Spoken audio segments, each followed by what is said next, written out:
네, 지금 많이 들어오고 계신데요. 현재 16분 들어오셨습니다. 아마 저희가 먼저 시작하고 있으면 계속 들어오실 것 같거든요. 저희 시작하도록 하겠습니다. 안녕하세요. 반갑습니다. 이렇게 앨리스 2025학년도 입학 설명회에 오신 모든 학부모님들, 관심 있는 부모님들께 인사 말씀드립니다. 반갑습니다. 저희가 이번에는 원래는 입학 설명회를 세 번째 하고 있는데요. 지금 오늘 하는 것은 저희가 그 중에서도 대학 진학과 관련된 내용을 좀 준비해 봤습니다. 저희 학교가 이제 어느 정도 저희의 핵심 가치와 철학, 어떤 목표 이런 것들이 좀 구체화되었기 때문에 대다수 학부모님들이 우리 학교가 뭘 하시는지는 어느 정도 알고 계시거든요. 다시 한번 말씀드리지만 저희 학교는 입시에 몰빵하는 그런 학교가 아닙니다. 저희 학교는 아이들의 그릇을 만드는 학교죠. 이 아이들이 정말 인생을 잘 헤쳐나갈 수 있도록 다방면에서 그릇을 만들어주는 데 집중을 하고 있는데 여전히 이 아이들이 자기의 꿈을 찾고 어떤 목표를 찾고 나가다 보면 고등학교쯤 되면 이제 대학 입시라는 중요한 관문이 찾아오잖아요. 사실 그동안 저희가 이 아이들에게 대학 입시에 대해서 도와주고 싶은 마음은 있었는데, 사실 여러 가지를 병행하고 하다 보니까 이런 부분에 있어서 필요를 잘 못 채워주고 있었거든요. 근데 정말 주님께서 너무나 놀랍게 이렇게 퍼즐을 하나씩 맞추시듯이, 전 진짜 깜짝깜짝 놀랄 때가 있어요. 원어민이 너무 필요한데 우리가 막 이렇게 필요하다는 생각만 하고 있는데 그냥 여행 와가지고 보내주시고 또 이제 우리 아이들 입시를 도와주실 분이 너무 필요한데 이러한 데 있어서 최고의 정말 경험을 갖추신 형제님을 제주도로 이주시켜가지고 저희랑 만나게 해주시고 주님이 너무나 놀랍게 역사하시는 것 같습니다. 그래서 오늘은 저희 유재우 형제님 모시고 전반적으로 이러한 방향과 어떻게 아이들이 그 일반 학교가 아니라 대안학교, 저희 좀 독특하잖아요. 대안학교에서 라는 이런 환경 가운데서 대학을 준비할 수 있고 많이 못해봤어. 지에 대해서 좀 아, 풍부한 그래? 경험이 있으시거든요. 좀 만나서 들어봤으면 어떻게 하고 좋겠습니다. 네. 이건 진짜. 그래서 선생님 하시면 되겠습니다. 네. 예. 안녕하십니까? 어, 잠시만요. 네, 방금 소개받은 유재우라고 합니다. 저는 작년에 제주에 왔고요. 이제 사실은 직장 생활을 끝내고 명예퇴직을 했습니다. 재작년까지 이제 직장 이거 생활을 드셨어. 했는데요. 그거 먹던가. 이곳에 와서 이거 이제 먹던가. 대안학교인 앨리스 학교를 알게 되었고, 앨리스 학교에 계시는 신유미 이사님, 그리고 이대우 교장 선생님, 이런 형제 자매님들과 교통을 하게 되었습니다. 그래서 오늘 이런 자리를 마련한다고 하셔서, 제가 이렇게 뭐 충분히 도움이 될지는 모르겠지만, 그래도 오늘 한번 같이 학부모님들과 말씀 나눠 보았으면 좋겠습니다. 어, 저도 오랜만에 이런 류의 그 시간을 갖는 거라서 어떻게 얘기하는 것이 가장 효과적일지 어, 잘 모르겠어요, 사실은. 그리고 이제 일반 학교 학생들 대상이 아니기 때문에 대안학교라는 특성이 있기 때문에 좀 고민은 많이 했습니다. 아무튼 제가 어, 사실은 이런 얘기를 하려면 대학 입시에 대한 전반적인 정보를 함께 공유하고 이런 설명을 하려면 상당한 시간이 필요한데, 오늘은 제가 웬만하면 그렇게 많은 시간을 쓰지 않고, 최대한 좀 신속하게 정보를 드리면서, 어, 그 기존의 일반 학교에서의 입시를 대안학교인 앨리스 학교에 어떻게 적용할 수 있는지에 관해서 조금 같이 생각해 보는 시간을 가졌으면 좋겠습니다. 그리고 이제 뒤에 좀 시간이 남는다면 지금 줌에 참가하신 학부모님들 또는 선생님들과 질의응답 시간을 좀 갖고 싶습니다. 그럼 제가 준비한 PPT를 띄워서 우선 대입에 관한 전반적인 이야기를 한번 드려보도록 하겠습니다. 지금 공유를 해도 될까요? 화면 공유하겠습니다.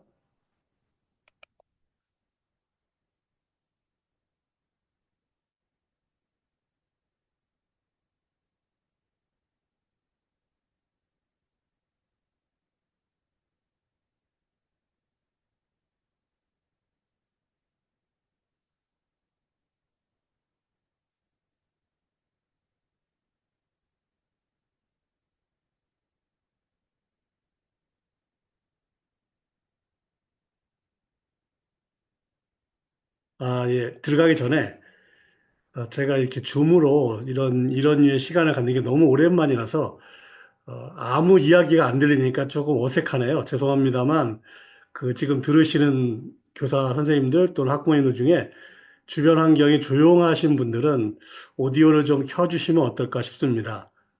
이렇게 네, 대답을 네, 하시거나 또는 말씀하시는 게 좀 들려야 저도 혼자 네, 떠드는 것 같지가 않은데 좀 어색한 느낌이 들어서 부탁을 드리겠습니다. 네, 괜찮겠습니까?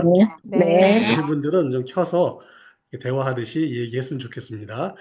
자, 그럼 시작하겠습니다. 오늘 2024 앨리스 학교 학부모 입시 설명회고요. 오늘은 대학 입시에 관한 정보에 초점을 맞춰서 진행해 보도록 하겠습니다. 제가 오늘 뽑은 제목은 대학 진학을 위한 필수 역량, 사고력 향상에 관하여라는 제목으로 내용을 준비했는데요. 대입에 관한 여러 가지 정보를 드리긴 하겠지만 사실은 제가 제일 드리고 싶은 말씀은 결국 우리 아이들의 사고력이 향상돼야만 대학 입시에 대응할 수 있다는 얘기를 하고 싶습니다. 자, 그럼 시작하겠습니다.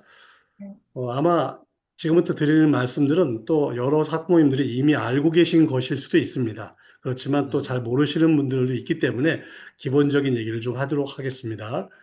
대학 입시의 모집 전형을 일반적으로 구분하면 수시 모집 전형과 정시 모집 전형으로 구분됩니다.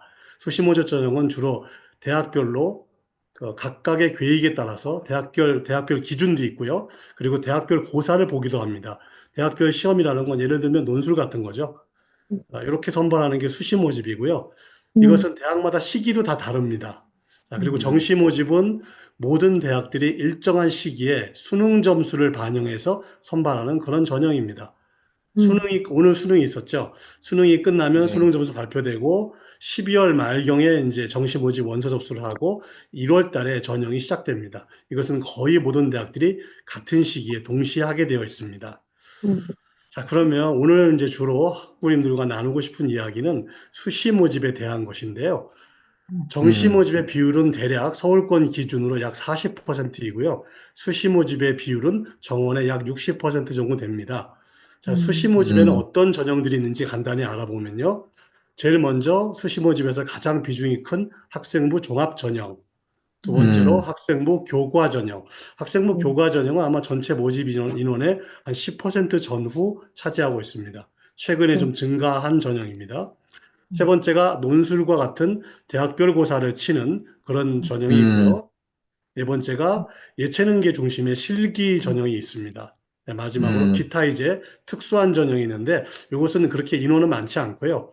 뭐 예를 들면 사회적 배려자에 대한 전형이라든지 아니면 뭐 정원의 전형 중에 뭐 재외국민 특별 전형이라든지 등등 여러 음, 가지 소수의 인원을 뽑는 특수한 전형들이 있습니다.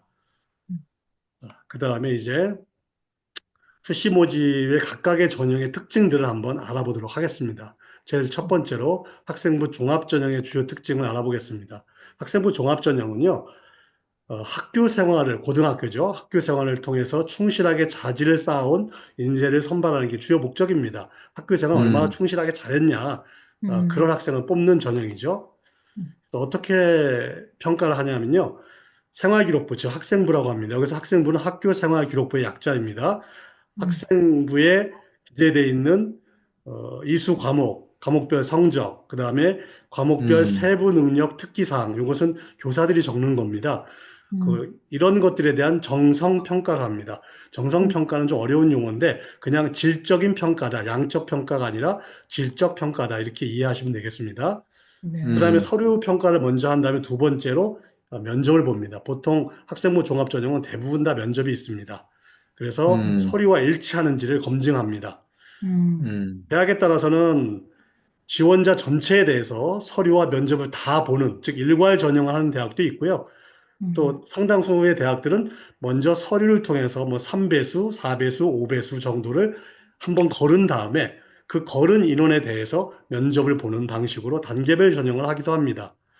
그리고 음, 일부 상위권 대학은 서울에 수능 최저 등급을 적용하는 경우도 있습니다. 그런데 이것은 몇 개 음, 학교 안 되고요. 대부분의 음, 학생부 종합 전형은 수능 최저 등급이 없다고 보시면 됩니다. 음, 어떻게 음, 준비하냐면 우선 학생부 종합 전형은 학교 생활 전체를 보는 거기 때문에 가급적 학생이 그 고등학교 생활 초기에 자기 자신의 진로를 선택하는 것이 좋습니다. 그리고 진로에 음, 맞춰서 맞춤형 준비를 2년 내지 3년 동안 하는 것이죠. 음, 음, 그리고 그 기간을 준비하면서 깊이 있는 학업 역량을 쌓아야 하고요. 그다음에 그 자기가 쌓은 학업 역량이 생활기록부에 충실하게 기록되는 것이 필요한 그런 전형입니다. 두 음, 번째로 학생부 교과 전형의 주요 특징 알아보겠습니다. 학생부 교과 전형은 다른 걸 보지 않고 주로 교과, 즉 내신 성적을 가지고 음, 선발하는 전형이기 때문에 학교 생활하는 동안 내신 관리를 얼마나 잘했는가, 내신 관리를 잘한 우수 학생은 선발하는 전형입니다. 음, 학생부 교과 성적에 대한 정량 평가를 합니다. 정량 평가를 한다는 얘기는 이런 겁니다. 뭐 다 아시다시피 내신은 과목별로 1등급에서 9등급까지 있는데 예를 들어서 음, 모든 1, 2, 3학년 모든 과목이 다 1등급이다. 그러면 평균 올 1등급이 되겠죠. 그러면 내신 성적에 부여하는 점수가 예를 들어서 뭐올 1등급이면 100점 이렇게 되는 겁니다. 그 다음에 음, 뭐 2등급이 하나 껴있다. 그러면 1.1등급, 1.2등급 이런 식으로 가겠죠. 그럼 1.1등급은 99점, 1.2등급은 98점. 이런 식으로 차등해서 점수를 매겨나가는 게 정량평가입니다. 교과 성적에 음, 대한 평가만 하는 것입니다. 일부 학교들은 성적 이외에 비교과 요소를 점수화하는 경우도 일부 있습니다. 뭐 출결이라든가 봉사 점수라든가 이런 것들 하는 학교도 있는데 요즘에는 봉사 점수는 거의 하지 않습니다. 보통 출결이죠. 일반적으로 수능 최저 등급을 적용합니다. 학생부 교과 음, 전형하는 학교 대부분이 수능 최저 등급을 적용하고요. 물론 서울에 있는 상위권 대학은 최저 등급이 좀 높고요. 그 다음에 지방으로 올수록 최저 등급이 내려갑니다. 그리고 일부 대학은 수능 최저 등급을 적용하지 않고 교과 성적 뭐 80%, 90%에 1, 20% 정도 면접을 보는 그런 학교도 있습니다. 서울의 명지대학교 같은 경우가 아마 그런 경우에 해당하는 것 같습니다.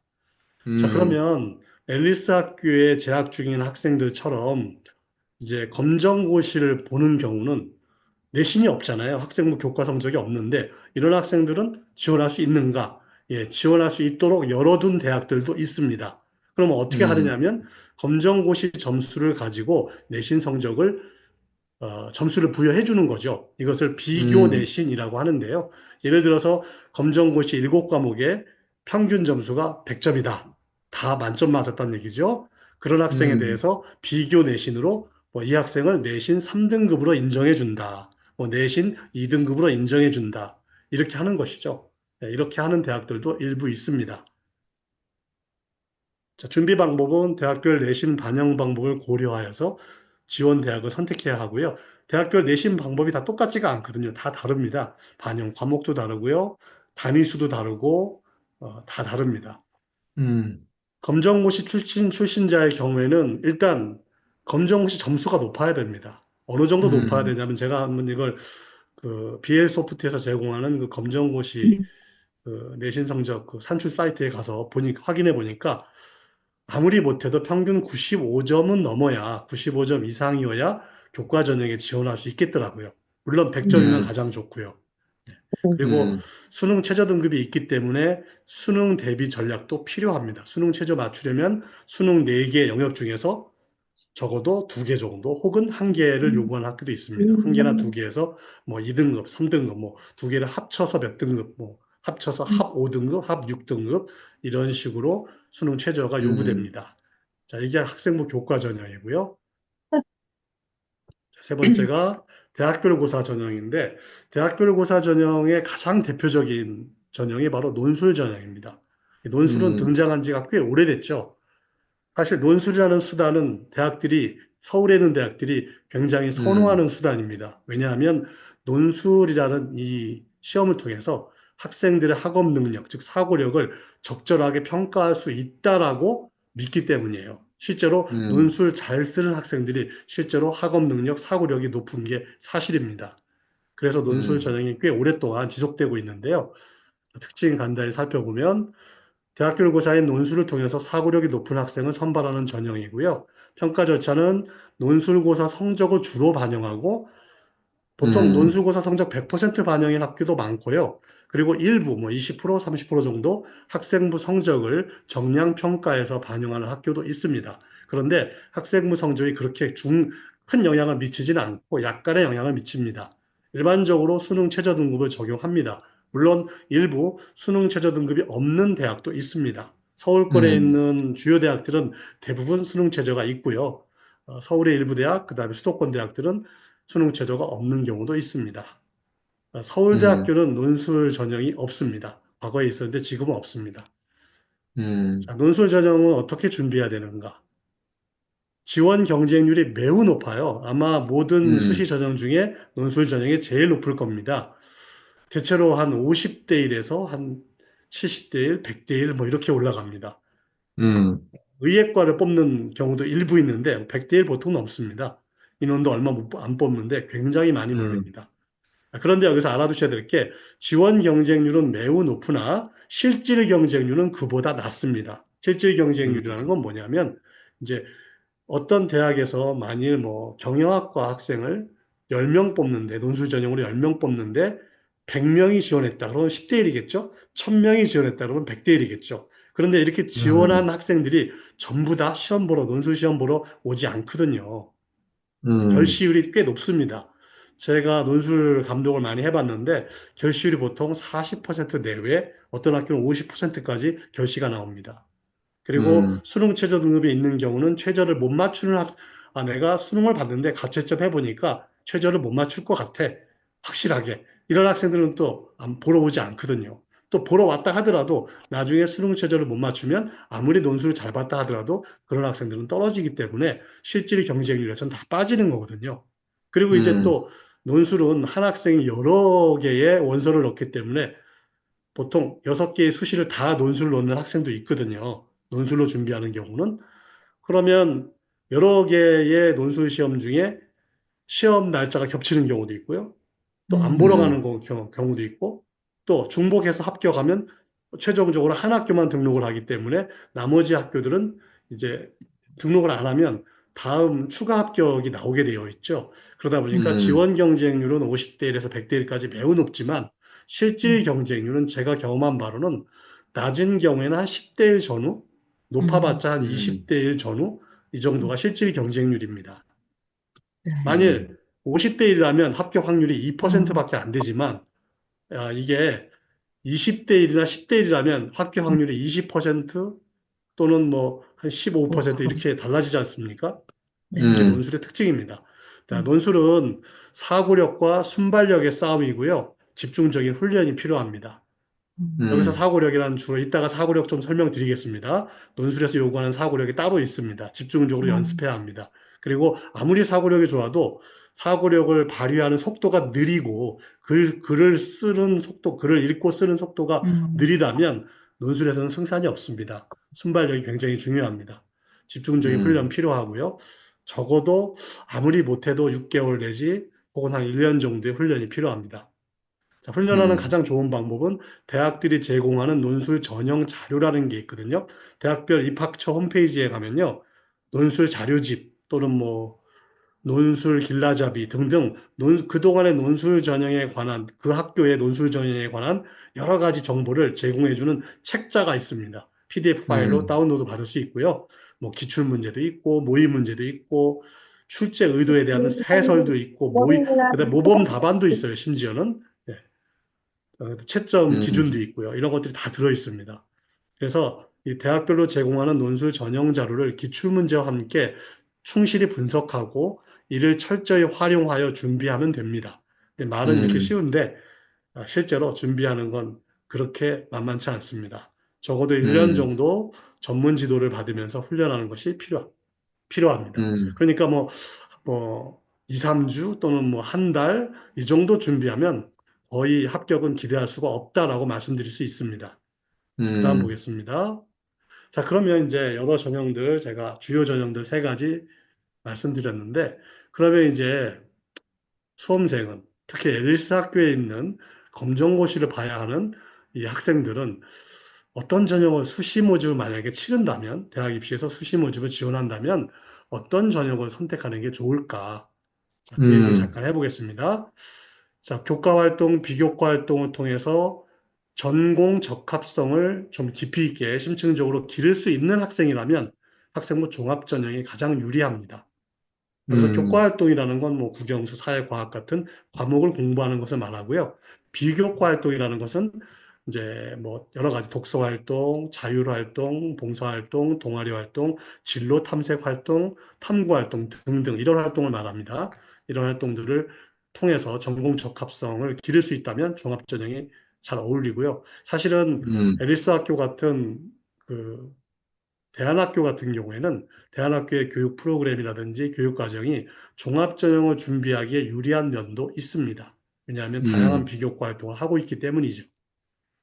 그 다음에 논술이 요구하는 사고력을 훈련하여 순발력 있게 대응할 수 있는 학생이라면 한 6개월에서 1년 정도 준비해서 논술 전형에 응시하는 것이 좋은 방법이 될 수 있습니다. 그 다음에 아마 기존의 앨리스 학교의 그 2학년, 3학년 졸업하는 학생들이 기존에 이 방법을 음, 많이 채택했다고 알고 있습니다. 높은 음, 검정고시 점수를 받아서 수능 최저 등급을 한두 과목 맞춰서 교과 전형으로 지원하는 경우가 제일 많았다라고 알고 있습니다. 근데 문제는 이 교과 전형이 서울권에서 받아주는 학교가 별로 없다는 거죠. 제가 찾아보니까 음, 올해도 서울권에서 교과 전형에 검정고시 출신자에게 문을 열어놓은 대학은 정말 몇 개 안 되더라고요. 음, 중상위권 대학 이상은 아예 없고요. 중하위권에서 두세 개인가 몇 개 없더라고요. 네. 문이 좁다는 게 문제입니다. 음, 그다음에 마지막으로 뭐 수능 시험에 강점이 있어서 수능에 올인하는 것이 좋겠다. 이렇게 판단이 드는 학생이라면 정시 모집 전형을 선택해야겠죠. 물론 지원할 때는 수시 모집에서 6번의 기회가 있기 때문에 종합 전형도 지원하고 논술 전형도 지원하고 이렇게 여러 개의 전형을 같이 지원할 수도 있습니다. 안 되는 건 음, 아닙니다. 근데 두 가지 전형, 세 가지 전형을 동시에 준비하려면 그만큼 부담이 크겠죠. 그래서 음, 어느 전형이냐, 이것은 자신의 장점을 가장 잘 살려서 선택하는 것이 바람직하다고 할 수 있습니다. 자, 음, 그러면 여태까지 우리 에리스 학교 학생들은 학생부 종합전형이 제가 한번 이대호 형제님 또 이렇게 교사 형제 자매님들께 여쭤보니까 그동안 학생부 종합전형에는 별로 응시한 적이 없더라고요. 주로 교과 네. 전형에 많이 교과 전형, 일부 논술 전형 음, 이런 거에 응시했더라고요. 그래서 음, 이제 제가 조심스럽게 이 에리스 학교에 있는 학생들 검정고시를 봐서 학생부 종합전형에 지원해서 합격하는 것이 가능한가에 관한 논의를 좀 열어보겠습니다. 사실 음, 이 부분에 대한 예측은 확실하지 않습니다. 저도 확신이 있어서 이 말씀을 드리는 건 아닙니다. 그러나 한 음, 번쯤은 이야기를 나눠야 될 것 같아서 말씀을 꺼내는 것입니다. 자, 말씀드려 보겠습니다. 최근 몇 년간 검정고시 출신자의 서울권 종합전형 합격자 수는 정말 극소수입니다. 사실은 음, 검정고시 출신자에게 종합전형을 지원할 수 있는 기회가 주어진 거 몇 년 안 됐거든요.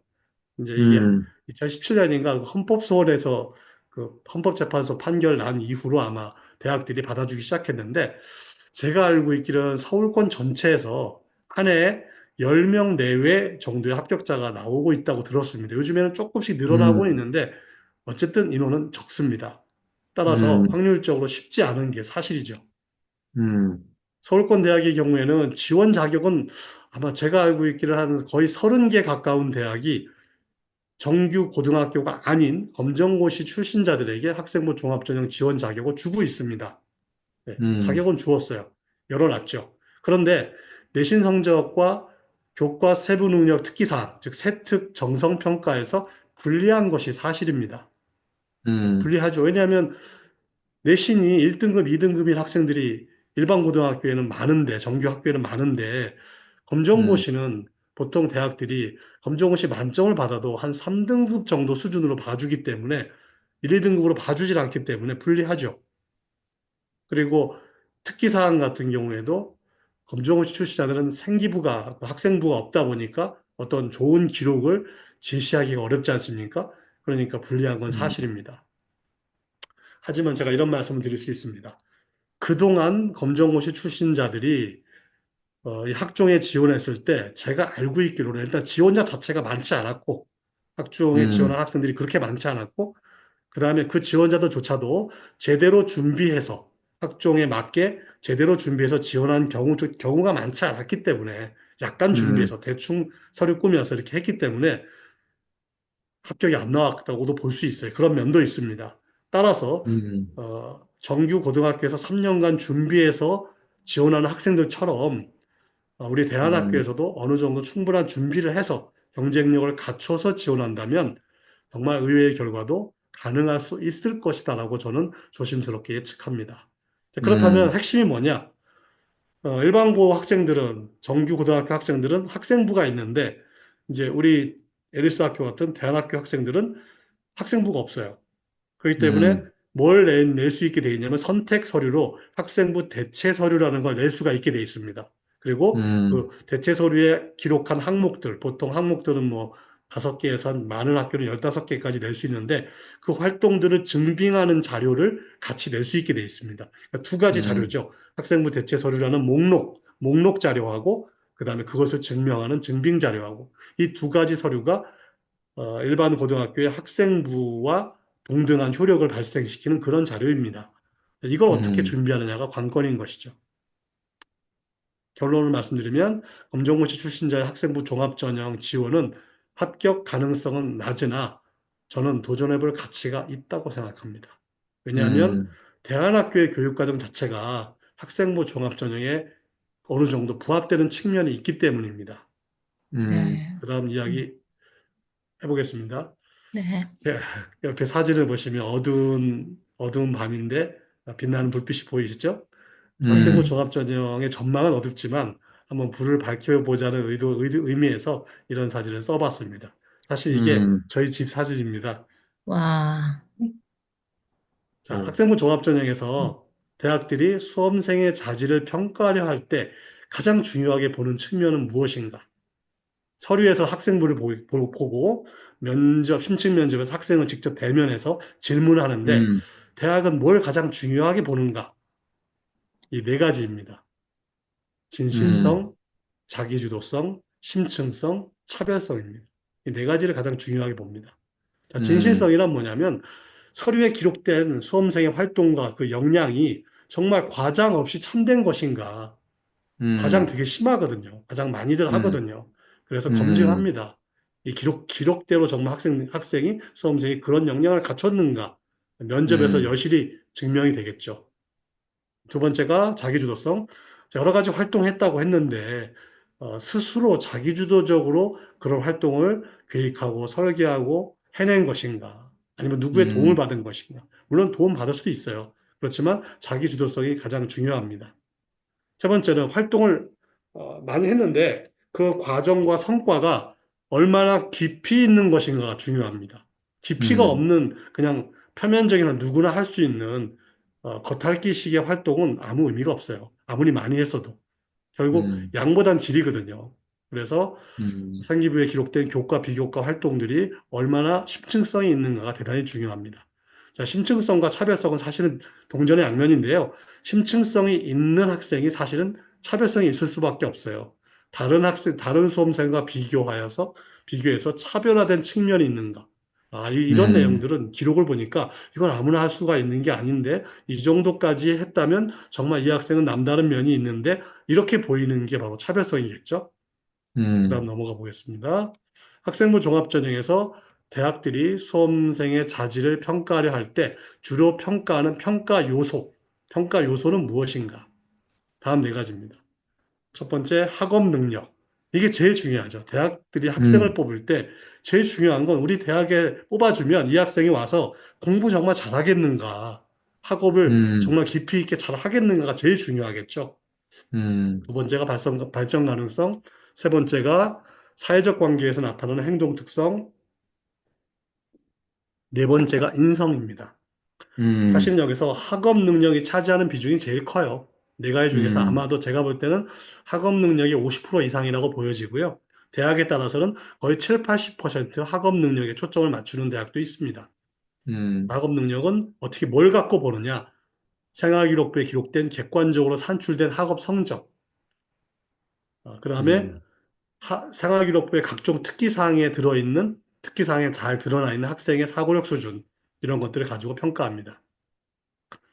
두 번째가 발전 가능성인데요. 지금은 잘 드러나지 않지만 앞으로 이 학생이 대학에 와서 더 커나갈 수 있는가를 봅니다. 그럼 주로 뭘 음, 가지고 발전 가능성 보냐면요. 자기 주도성과 경험의 다양성과 창의력, 이 세 가지 항목을 가지고 발전 가능성이 있는지를 봅니다. 음, 그래서 이런 항목들을 왜 그런지를 좀 맥락을 설명해 드렸으면 좋겠는데, 좀 아쉽지만 다음에 질문이 있으시면 나중에 질문을 해주시고요. 제가 시간 관계상 좀 빠르게 지나가도록 하겠습니다. 세 번째, 사회적 관계에서 나타나는 행동 특성. 어차피 대학 가면 혼자 공부하는 게 아니거든요. 다른 음, 학생들과 같이 공부해야 돼요. 그리고 사회에 나가서도 마찬가지고요. 그래서 음, 어떤 행동 특성을 보느냐 하면 사회적인 측면을 보는데, 다른 사람과 의사소통할 수 있는 능력이 있는가. 여기서 의사소통은 그 외국어 이런 거 말하는 게 아니고요. 소통 능력입니다. 어떻게 음, 대화, 타협할 줄 아는가, 양보와 어떤 이런 그런 거 할 줄 아는가, 이런 거 말하는 겁니다. 그 다음에 같이 일할 수 있는가, 협업 능력, 다른 음, 사람과 함께 일할 수 있는가, 그 다음에 소그룹의 리더가 됐다면 그 그룹을 잘 이끌 수 있는가, 리더십, 이런 걸 중심으로 행동 특성을 평가합니다. 마지막으로 음, 인성인데요. 성실성, 도덕성, 도덕성과 관계된 게 아무래도 학교 폭력 관련 자료겠죠. 그런 게 생기부에 음, 기록되어 있으면 치명적이겠죠. 그 다음에 음, 배려심, 헌신성. 여기 헌신성은 뭐 여러 가지 사회에 대한 헌신성, 뭐 여러 가지 들 수 있습니다. 국가에 대한 헌신성 등등 들 수 있는데 이런 것들이 인성을 구성하고 있고요. 사실은 그 3번에 있는 행동 특성도 폭넓게 보면 인성이라고도 할 수 있습니다. 그래서 앞에 음, 있는 학업 능력과 발전 가능성이 대략 70%, 뒤에 있는 행동 특성과 인성이 대략 30% 이렇게 음, 평가한다고 보시면 되고요. 학교마다, 대학마다 약간씩은 다르다라고 보시면 됩니다. 예전에는 음, 이 네 가지 항목 중에 항목에 전공 적합성이라는 게 있었습니다. 전공 적합성이라는 게 있었는데 얼마나 이 학생이 자기가 지원한 전공, 그 지원 모집단이죠. 뭐 예를 들어서 뭐 학과 말하는 겁니다. 학과, 경영학과, 무슨 뭐 의예과 이런 학과를 말하는 건데 자기가 선택한 전공에 얼마나 적합한 자질과 역량을 갖췄는가. 이것을 전공 음, 적합성이라고 하는데 과거에는 중요하게 봤거든요. 근데 요즘에는 덜 중요하게 봅니다. 어느 한 가지 전공에 초점을 맞추기보다는 좀 폭넓게 학생의 능력을 검증하려고 하는 게 최근 경향입니다. 자, 다음 음, 넘어가겠습니다. 자, 이제 그때까지 제가 사고력 얘기를 쭉 해왔는데, 사고력 평가에서 주로 무엇을 보느냐? 대학들이 수험생에 대해 평가하고자 하는 사고력이란 도대체 무엇일까? 사고력의 음, 요소 5가지 말씀드려 보겠습니다. 첫 번째가 이해력과 분석력입니다. 쉽게 예를 들자면, 글 있죠, 글. 뭐, 책이든 아니면 뭐, 여러 가지 인터넷의 글이든, 정보라고도 하시는데, 글을 읽는 것과 글 읽기와 글 쓰기 측면에서 이해 분석력을 간단히 말씀드리면, 글 읽기에서는 어떤 글을 읽었을 때, 그 글의 핵심어가 어느 단어인가, 그 다음에 그 글의 주요 주장을 담고 있는 주제문은 어디에 있나, 자, 그 음, 글에서 담겨 있는 개념이나 원리나 법칙, 이런 것들은 무엇이 들어있나? 어떤 개념이 들어있고, 어떤 원리가 들어있고, 어떤 법칙성을 얘기하고 있나? 이런 것들을 빨리빨리 캐치하고 정확하게 파악하는 능력이 이해력과 분석력이죠. 글쓰기에서는 내가 글을 쓰려고 할 때, 예를 들어서 뭐 논술문을 쓴다든지, 뭐 자기소개서를 쓴다든지, 글을 쓰려고 할 때는 글의 소재가 있어야 되거든요. 글의 소재. 글의 소재를 음, 모으는 능력, 어떤 소재를 가지고 나를 소개하겠다. 재료를 설정하는 능력, 이런 것들이 이해력과 분석력이라고 보시면 됩니다. 두 번째, 논리적 사고력. 이것은 어, 글을 읽는다고 할 때는 논리 구조를 파악하는 능력입니다. 논리 구조가 뭐냐면 주장과 근거를 파악하는 능력이죠. 어떤 주장이 있으면 그 주장을 뒷받침하는 근거들이 있지 않겠습니까? 복수의 근거들이 있는데 그 근거들을 파악하는 능력이고 글을 쓴다고 한다면 나의 주장을 뒷받침할 수 있는 적절한 근거들을 얼마나 잘 엮어내느냐. 이것을 음, 논증 구조를 만드는 능력이라고 하는데 그런 것들이 바로 논리적 사고력입니다. 세 번째가 체계적 사고력인데, 체계적 사고력이라는 건 내가 어, 채택한 여러 가지 개념들 또는 내가 세운 여러 가지 논증 그 구조들 이런 것들을 종합적으로 이렇게 전체적으로 엮어서 구성해서 하나의 글로 또는 하나의 큰 그 주장으로 이렇게 구조화시키는 능력이 바로 체계적 사고력이거든요. 좀 더 쉽게 음, 말씀드리면 이렇게 말씀드릴 수 있어요. 우리가 어떤 뭐 교회에서 메시지 같은 거 추구할 때 어떤 메시지를 쉽게 파악하려면 개요를 보면 쉽게 파악할 수 있지 않습니까? 그 메시지가 음, 뭘 말하고 있는지 그 개요를 파악하는 능력 또는 내가 글을 쓰려고 할 때 개요를 먼저 수립하는 능력 이런 게 체계적 사고력이라고 할 수 있습니다. 구성 음, 능력이죠. 네 번째가 종합적 사고력인데요.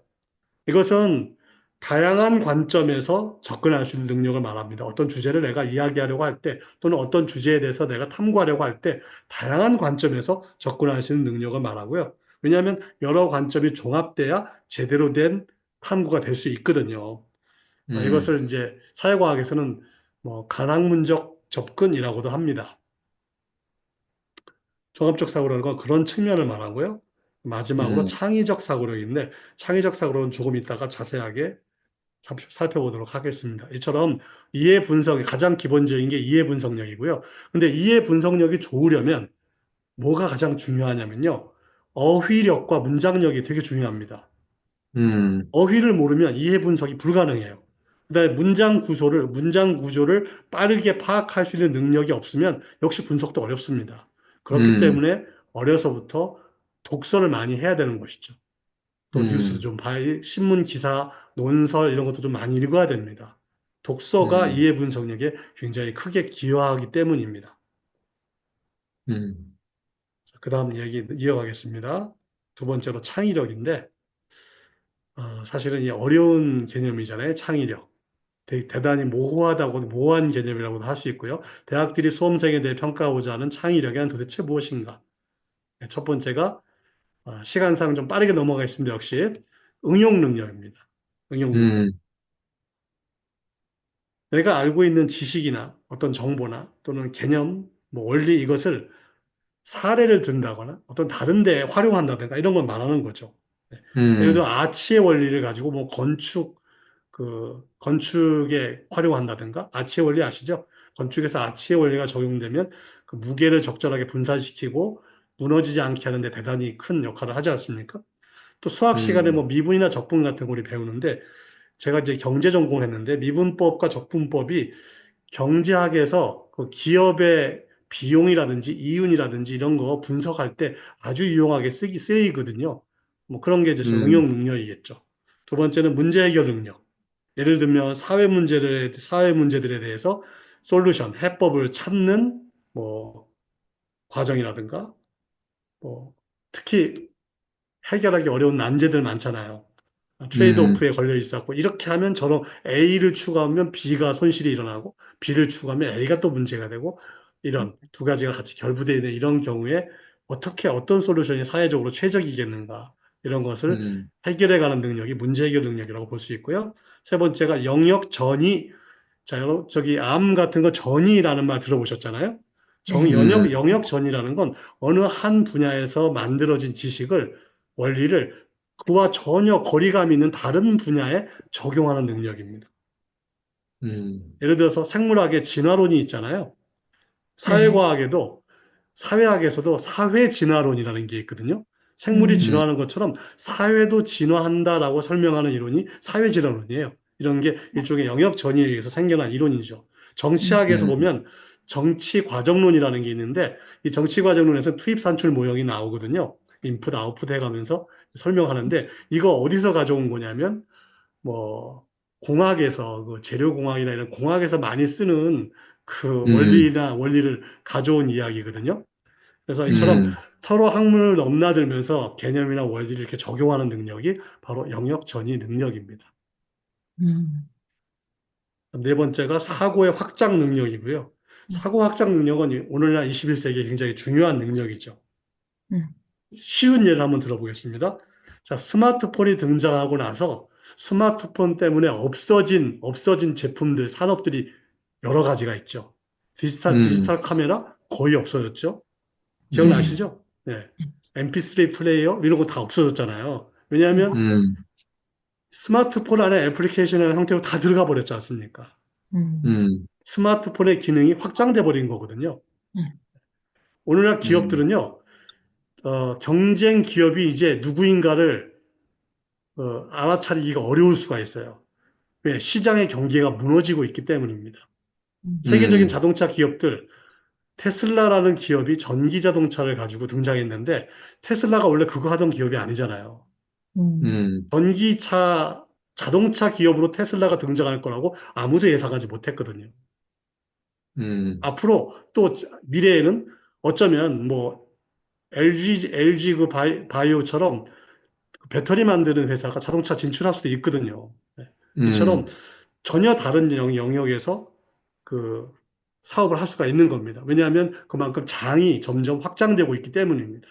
경계가 무너지는 거죠. 그런 것이 일어난다는 얘기는 우리가 어떤 지식과 정보를 다루는 데 있어서 사고의 확장이 굉장히 중요하다는 것을 예로 들을 수 있습니다. 이해하기 음, 쉬우시라고 이런 예를 들어봤습니다. 사실 정확하게 말하면 그런 얘기는 아닌데요. 자, 음, 마지막으로 다섯 번째가 새로운 것을 만들어내는 창조력입니다. 기본적으로 학문의 영역에서 새로운 학설을 정립시키는 것. 그다음에 일상생활 영역에서 오늘날 우리가 살고 있는 세상에 너무나 깜짝 놀랄 만한 새로운 거 많잖아요. 이게 다 창조력의 산물들이죠. 생활 음, 플랫폼들, 눈 뜨고 일어나면 정말 놀라운 플랫폼들 등장하지 않습니까? 제주도에 네, 제가 음, 와서 보니까 당근이라는 플랫폼이 아주 굉장히 유용하게 쓰이고 있더라고요. 네. 이것도 음, 창의력의 산물이죠. 요새는 음, 사람들이 TV 잘 안 보잖아요. OTT에서, 넷플릭스 같은 OTT에서 모든 유용한 프로그램들 다 보거든요. 그 다음에 음, 음, 심지어는 뉴스도 안 봐요. 음, KBS, MBC 같은 지상파들 아주 굉장한 위기죠, 지금. 음, KBS 뉴스 같은 경우 시청률이 10%도 안 되지 않습니까? 다 어디로 음, 갔냐면 다 유튜브로 이동했어요. 음, 물론 음, 유튜브에 장단점이 있긴 하지만 뭐 그 어떤 사회적 신뢰성의 문제가 있긴 하지만 다 다른 플랫폼들이 등장하고 다른 수단들이 등장하면서 사회적 파급력이 나타나고 있지 않습니까? 이런 것들이 다 요즘에 등장한 새로운 그 방식의 정보소통 방식들이죠. 네. 음, 이게 다 창조력의 산물들이라고 말할 수 있습니다. 적용 능력에서 출발하여 창조력에 이르기까지 발산적 사고력을 평가를 합니다. 발산이라는 건 이렇게 중심에서 외곽으로 확장되는 것을 말합니다. 원심력이 작용하는 그런 사고력을 말하죠. 발산적 사고를 잘하는 학생을 대학들은 주목하거든요. 그런데 사실은 음, 창의력 평가를 굉장히 중요하게 보는 대학은요, 거의 최상위권 대학입니다. 그러니까 음, 최상위권 대학에서 밑으로 내려가면 내려갈수록 창의력 평가 별로 중요하게 생각 안 해요. 왜냐하면 등급이 뭐 2등급, 3등급, 4등급 이렇게 내려갈수록 창의력을 제대로 갖춘 학생들이 별로 없거든요. 음, 그래서 창의력 평가는 주로 상위권 대학에서 해당하는 요소다 이렇게 보시면 됩니다. 넘어가겠습니다. 자, 그러면 앨리스 학교 같은 이런 대안학교에 있는 학생이 생기부도 없는 학생이 이제 그 뭐냐 고졸 검정고시를 보고 학생부 대체 서류를 만들어서 학생부 종합전형에 이제 대응하려면 어떻게 해야 될까? 그 얘기 좀 해보겠습니다. 학생부 종합전형은 대체로 단계별 전형의 형태입니다. 아까 말씀드렸죠? 1단계 서류평가에서 3에서 5배수 뽑고요. 2단계 심층 면접에서 이제 1배수를 뽑고 발표를 음, 합니다. 그리고 추가 합격자까지 발표를 하기 때문에 실제로는 1배수만 합격되는 게 아니라 최종 합격은 학교에 따라서 1.5배수가 될 수도 있고 2배수가 될 수도 있고 3배수가 될 수도 있습니다. 유일한 서류는 학생부입니다. 과거에는 자기소개서도 있었고 추천서도 있었지만 지금은 전부 폐지됐습니다. 학생부가 유일한 서류이고요. 학생부가 없는 검정고시 출신자의 경우에는 학생부 대체 서류라는 목록표하고 이것을 증명하는 활동 증빙자료 여러 페이지의 증빙자료를 내게 되어 있습니다. 자, 1단계 음, 서류 평가의 핵심적 요소는 뭐냐면 수험생의 역량을 얼마나 매력적으로 잘 드러내느냐에 달려 있습니다. 대학들이 봤을 음, 때 어떤 학생이 이제 지원했어요. 서류를 보겠죠. 입학사정관들과 또 입학사정 업무에 참여한 대학 각과의 교수님들이 서류를 쭉 봤을 때, 이 학생은 정말 매력적인데, 대학 가서 공부 잘할 것 같은데, 사고력이 남다른데, 한번 만나보고 음, 싶다. 이게 매력적인 거거든요. 이 학생을 음, 한번 만나보고 싶다. 음, 과거에 서울대학에서 이런 사례가 있었어요. 지금은 이제 독서 기록이 반영이 안 되지만 어떤 학생이 독서 기록에 뭐 1,000권, 정확히 잘 기억이 안 나는 몇천 권의 독서 기록을 넣은 겁니다. 음, 그래서 이게 사실인가 정말 이렇게 책을 많이 읽었다면 한번 만나보고 싶다. 그래서 면접에 불렀다는 그런 이야기도 있거든요. 어쨌든 음, 대학의 입장에서는 차별성과 심층성과 자기주도성이 잘 드러난 그런 기록을 봤을 때 매력을 느끼고 이 학생 한번 면접에서 만나보자 라고 생각합니다. 자, 두 번째 면접 넘어가기 전에요. 그렇다면 이제 학부모님들이나 교사 선생님들은 생활기록부 또는 대체 서류에 어떻게 기록이 담겼을 때 과연 대학들이 매력적으로 느끼는 좋은 기록일까? 여기에 대해서 조금만 얘기해 보겠습니다. 좀 전에 말씀드렸다시피 좋은 기록이란 사실을 바탕으로 차별성, 심층성, 자기 주도성이 잘 드러난 기록을 말한다고 했는데 구체적으로는 음, 이런 거예요. 그 교과 세부 능력 특기 사항이라든지 또는 자율활동, 뭐 진로활동, 종합의견 등등의 내용이 적혀 있는데 학생의 활동이 구체적인 사실이 적혀 있어야 되고요. 그 다음에 음, 어떤 동기와 목표를 가지고 그 활동을 했는지가 적혀 있어야 되고, 또 활동의 과정에서 무엇을 배웠는지, 물론 깊이 음, 있는 것이어야겠죠. 그 다음에 그 배움 과정에서 지적으로는 어떻게 성장했는지, 과정이 잘 기록되어 있어야 됩니다. 뭘 했다는 건 그렇게 중요하지 않아요.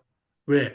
지원자 대부분이 다 했다고 하니까. 그런데 그 과정에서 음, 뭘 배웠는지, 어떤 과정을 거쳤는지가 중요하고, 심지어는 실패한 기록도 중요합니다. 시행착오를 거친 것, 그 다음에 문제점을 느꼈는데 그 문제를 어떻게 해결했는지, 문제 해결의 과정도 중요합니다. 그 다음에 이제 결국은 음, 과정을 거쳐서 뭔가 이루어냈겠죠. 뭐 보고서를 완성할 수도 있고 뭔가 이루어냈는데 그 이루어낸 성취 수준이 남들도 다 할 수 있는 거 말고 이 학생은 정말 특별하다 이런 걸 다 했구나라고 볼 수 있는 차별성 있는 성취 수준. 그 다음에 음, 보통 기록에는 학생들이 여러 가지를 했다고 이제 담기는데 적어도 최소 대여섯 가지에서 많게는 막 10여 가지 활동을 했다고 기록되는데 이런 활동들이 각각 따로 놀면 안 됩니다. 각각 일련의 유기적인 연관성이 있고 체계성이나 개통성이 있어야 돼요. 앞에 있는 활동과 특히 저학년의 활동과 고학년의 활동이 어떤 연계성이 있어야 합니다. 이런 것들이 잘 드러났을 때 좋은 기록이다. 매력 있는 기록이고 대학들이 봤을 때 한번 불러보고 싶다. 이 학생은 이런 기록이라고 말할 수 음. 있습니다. 그러면 좀 제 말씀을 듣는 분들이 지금 여러분들이 아직도 뭔가 하고 다가오지 않으실 것 같아서 제가 예시 하나만 보여드리겠습니다. 지금 시간이 좀 없어서 이걸 보여드릴까 말까 좀 고민이긴 한데 어떻게 하는 게 좋을까요? 보여주세요. 예, 아, 보여드리겠습니다. 네. 학생부 교과 세부 능력 특기사항 기록 사례입니다. 세특이라고 하죠. 제가 3년 전에 제가 제 과목에서 기록한 내용입니다. 네, 이런 기록이 있었습니다. 빠르게 읽어보겠습니다. 이 학생은 고3 학생이고요. 고3에서 제가 가르치는 과목에 수강했던 학생입니다. 자, 이 학생은 제가 2학년 때도 가르쳤습니다. 2학년 경제교과 때부터 네트워크 기반의 디지털 경제가 가져온 변화에 대해 지적 호기심을 갖던 중 3학년 사회문화 교과와 세계 문제와 미래사회 교과에서 사회 변화와 관련된 내용을 융합 학습한 후, 자, 제일 먼저 출발은 교과입니다. 항상 모든 활동의 출발점은 교과에서 출발해야 됩니다. 교과에서 음, 뭔가를 배웠는데 그 다음 어디로 갔는지 보겠습니다. 자, 미래 사회 네트워크 기반 디지털 경제 이렇게 얘기했는데 그 중에서 플랫폼 경제의 성립과 특성, 플랫폼 경제를 주제로 이제 탐구 활동을 했어요. 플랫폼 경제의 음, 성립과 특성 및 장단점, 미래 발전 방향에 대한 개인 심화 탐구 활동을 전개하였음. 제가 가르쳤던 3학년 과목에서 이걸 했습니다. 예. 음, 그 과정에서 자, 이 학생은 이제 이 심화 탐구 활동을 했는데 지도교사가 승인해서 너 이거 해봐라 해서 했는데 어떻게 했는지 그 과정이 설명되어 있습니다. 플랫폼 경제와 공짜 점심이라는 최근 발표된 서적을 읽고 플랫폼 경제가 가져올 사회 변화의 내용과 방향성에 대해 이해했습니다. 책을 읽고 그 책의 주요 내용이 이거겠죠? 이것을 이해했습니다. 자, 여기서 끝난 게 아니에요. 그 다음에 자기가 이제 탐구하려 했던 주제에 대해서 보다 심화된 어떤 인식을 위해서 또 이제 플랫폼 경제가 좋은 면만 있는 게 아니라 문제점도 있을 거다. 그 음, 문제점이라는 추가된 어떤 그 과제를 또 설정을 했어요. 그다음에 그 문제점을 어떻게 극복할 것인가에 대해서 추가적으로 탐구하고자 했습니다. 더 발전한 거죠. 자, 이제 이걸 어떻게 해결할까 하고 고민하다가 이 책을 지은 저자라는 단어를 세특에 못 쓰게 돼 있어가지고 제가 지은이라고 했습니다. 책의 음, 지은이와 메일로 연락을 주고받았어요. 이 지은이는 고위공직자예요. 그 음, 어디더라? 금융감독위원회에 있는 공직자입니다. 한 3급인지 4급인지 꽤 높아요. 이분하고 메일을 주고받으면서 굉장히 바쁘신 분인데 지적 도움을 구하였고 신기하게 이분이 학생이 계속 요청을 하니까 이분이 응답을 해주신 거예요. 자기 책 읽고 음, 자, 문의를 하니까 도움을 구했고 이분하고 여러 번 메일을 주고받으면서 뭔가 도움을 받았더라고요. 플랫폼 경제가 경제의 외부성을 기반으로 작동한다는 사실에 착안하여 독점이나 정보 비대칭의 문제 등 다른 시장 실패의 요인을 해결할 수 있는지에 대해 궁금증을 가지고 자, 최초에 가졌던 그 책을 읽고 가졌던 의문에서 발전하고 계속 발전 단계가 계속 올라가고 있어요. 더 심화되고 있습니다. 내용은 바로 이게 음, 지금 그런 내용입니다. 궁금증을 가지고 이번에 무슨 일이 했냐면 지은이를 초청을 했어요. 예. 음, 선생님, 우리 학교에 좀 와주시면 안 되겠습니까? 초청을 해요. 이거 학생이 한 겁니다. 제가 한 게 아니에요. 그래서 이분이 제가 근무하는 학교에 오셔서 교내 특강을 해주셨어요. 이 기회를 학생이 주도적으로 마련했고요. 초청 특강에서는 또 이 학생이 질문을 했습니다. 시장 실패 요인들이 플랫폼 경제에서 어떻게 다루어질 수 있는지 자신의 분석을 바탕으로 의견을 발표하고 지은이의 부연 설명을 이끌어냈어요. 바로 음, 이렇게 한 덕분에 초청 특강이 굉장히 깊이 있게 되었죠. 그리고 그 네. 오셨던 저자분이 이런 질문을 하고 이런 깊이 있는 그 내용이 다루어질 수 있도록 특강을 할 수 있도록 해서 너무 기쁘다. 이런 얘기 해주셨습니다. 네. 그래서 학습 기회가 굉장히 심층성이 있는 기회가 됐고요. 저는 어떻게 평가했냐면 이처럼 경제 이론서를 읽었는데 이를 바탕으로 현실 경제 현상을 분석해서 더 심화시키는 능력이 매우 뛰어나다라고 이렇게 평가를 한 겁니다. 음, 자, 좀 길게 말씀드렸는데 어떠십니까? 이렇게 기록된 게 약 이게 500자거든요. 제가 꽉 채워서 음, 교과 음, 세특을 한 과목에 제가 지도했던 3학년 한 과목의 교과 세특입니다, 이게. 예. 음, 보통 한 학년마다 10개 정도 과목에 교과 세특이 들어갑니다. 그러니까 3개 학년이니까 30개쯤 되겠죠. 여기 하나의 한 과목의 기록입니다. 음, 사실은 이 학생이 서울대학교 경제학과에 지원을 했었고요. 그리고 최종 합격을 했고요. 그리고 심지어는 서울대학교 경제학과의 면접을 담당했던 교수님이 이 음, 내용을 가지고 질문을 했었습니다. 음, 그리고 지금 제가 띄워놓은 이 플랫폼 경제에 관한 이 내용을 질문했었어요. 물론 다른 질문도 음, 했지만 이 내용을 아주 심층 질문을 했었어요. 꼬리에 꼬리를 무는 그런 질문을 했었습니다. 근데 이 네. 학생은 제대로 했기 때문에 탐구를 음, 제대로 했기 때문에 대답을 잘했죠. 네, 음, 넘어가 보겠습니다.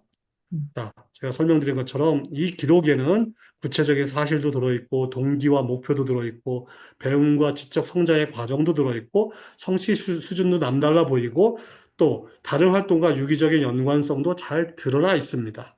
이런 게 좋은 음, 기록이라고 말씀드릴 수 있습니다. 그러니까 대학에서 주목하고 이 기록을 가지고 질문을 하게 된 것이죠. 다만 지금 이 기록에 없는 게 하나 있습니다. 어떤 게 없을까요? 한번 찾아보십시오. 눈치가 빠르신 분들은 금방 아실 수도 있습니다. 보이세요? 다른 잘 안 활동가의 보이시나요? 유기적인, 한 가지가 빠졌는데요. 바로 시행착오에 관한 기록이 빠졌습니다. 아, 예, 시행착오. 3학년의 마지막 단계이기 때문에 시행착오 들어가면 안 됩니다. 시행착오는 1, 2학년 때 들어가는 게 좋습니다. 예, 음, 그래서 넣지 않았고요. 자, 그 다음 가보겠습니다. 학생부 종합전형의 1단계 서류평가. 이제 앨리스 학교 학생들처럼 검정고시 출신자들은 학생부 대체 서류라는 것과 활동 증빙 자료를 준비해야 되는데 이거 어떻게 준비하느냐? 학생부 대체 서류는요, 대학별 양식에 따라 양식이 다 다릅니다. 대학마다 똑같지 않습니다. 제가 몇 개 대학을 열어보니까 양식을 열어보니까 어떤 대학은 5개 정도의 항목을 써라 하는 대학도 있고 한 15개 정도의 항목을 써라 하는 대학도 있더라고요. 물론 많이 음, 쓰라는 대학이 그만큼 유리할 수도 있습니다. 자, 이건 수험생 음, 본인이 직접 기재해야 되고요. 항목당 보통 100자 정도, 100자면 보통 노트 3줄 정도 됩니다. 3줄이 채 못 됩니다. 그러니까 노트 세 줄도 안 되니까 한 가지 항목을 쓸 때 장황하게 쓰면 안 됩니다. 요점만 간단히 음, 핵심만 요약해서 써야 됩니다. 자, 그러니까 핵심만 요약되어 있는 거니까 여기에 다 넣을 수가 없어요. 따라서 음, 이 항목들에 대한 실적 증빙 자료가 들어갈 필요가 있습니다. 자, 두 번째가 음, 활동 증빙 자료고요. 학생 본인이 아닌 기관에서, 앨리스 학교 같은 그런 기관이 되겠죠. 교사나 학생을 지도한 지도자가 수험생의 활동을 관찰하고 기록해 준 자료입니다. 페이지 제한이 음, 있습니다. 대학마다 어떤 대학은 뭐 5페이지, 어떤 대학은 10페이지, 어떤 대학은 15페이지 이렇게 제한이 있더라고요. 보통 항목당 한 페이지 생각하시면 됩니다. 그런데 여기에는 추천하는 듯한 내용 쓸 수가 없습니다. 그 다음에 음, 사진 정보 뭐 이런 거 쓸 수 없고요. 외부 기관, 뭐 하여튼 제약 조건이 좀 많이 있습니다. 그래서 어떤 내용을 쓸 수 있냐면요.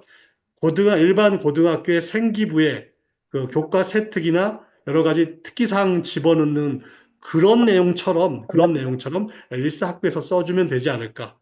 지도하는 음, 선생님들이. 그런 내용으로 쓰면 아마도 대학에서 인정해 줄 것 같습니다. 이 부분은 제가 대학마다 확인해 봐야 됩니다. 누가 확인해 보든 실제 지원할 때 이러이런 내용이 활동 증빙 자료로서 유효합니까? 제출해도 됩니까? 하고 확인해 보는 게 좋습니다. 거기에 음, 관한 세부적인 지침은 안 나와 있더라고요. 이건 전화해서 음, 물어보는 게 가장 좋습니다. 자, 음, 그리고 이 두 가지 서류는 교육청에 학생부 기록 지침을 반드시 준수해야 합니다. 사실은 이 학생부 기록 음, 지침이라는 게 굉장히 까다롭습니다.